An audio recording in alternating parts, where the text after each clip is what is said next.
Okay, so over the past week, parts of California have been going through a heat wave, causing a strain on their power grid. Because of this, residents have been receiving text alerts saying, "Conserve energy now to protect public health and safety." Extreme heat is straining the state's energy grid.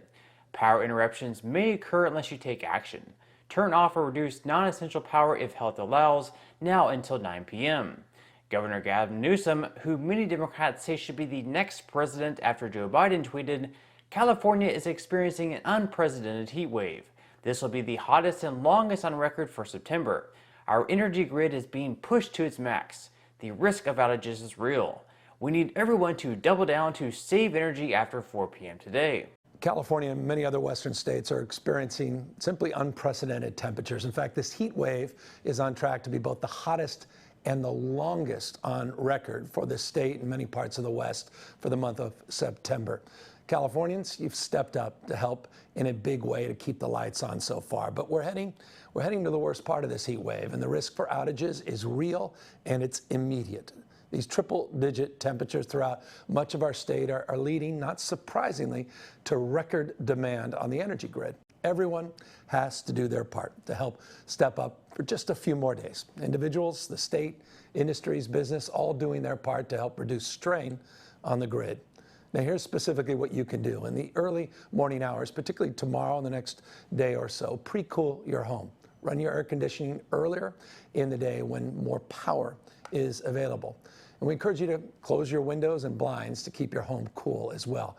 And today and tomorrow afternoon, after 4 p.m., in particular 4 p.m., please turn your thermostat up to 78 degrees or higher and avoid, to the extent possible, using any really large appliances. You can visit flexalert.org to learn more about what you can do. Californians, you've rallied before, and we can do it again. Keep it up. Now, do you guys think that this guy has been sitting in his house without AC or using his microwave or oven after 4 p.m. this week? After all, this is the same exact guy who forced people to shut their businesses down in his state and locked everyone down during the pandemic. Meanwhile, he went out to the French Laundry with his elitist buddies without any of them wearing masks. So this measure of telling people to set their AC at 78 degrees or higher, avoid using major appliances, turn off their lights, and not charge their EVs between the times of 4 and 9 p.m. comes just days after Gavin Newsom banned the sale of new gas-powered vehicles by 2035, which, gee, really makes you wonder what's going to happen to the power grid at that point when you have millions more people trying to charge their EVs. If we're experiencing a strain on the power grid now with just a little over 500,000 EVs in the state, just imagine what it will be like with double, triple, or even 10x of that amount. But of course, according to President Biden's Energy Secretary Jennifer Granholm, California is actually in the lead on energy and can show the rest of the nation how it's done. California is in the lead, can show the rest of the nation how it is done. Warning just coming in from CalISO, who runs the power grid in the state. They say they expect demand for electricity to outpace supply tomorrow. And they say that means rolling blackouts are likely. They've issued a flex alert from 4 p.m. to 10 p.m. tomorrow night.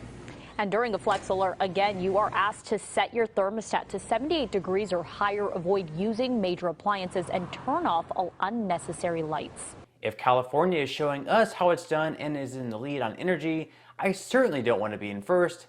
No, California can certainly keep that medal. Of course, California isn't the only state looking to ban the sale of new gas-powered vehicles.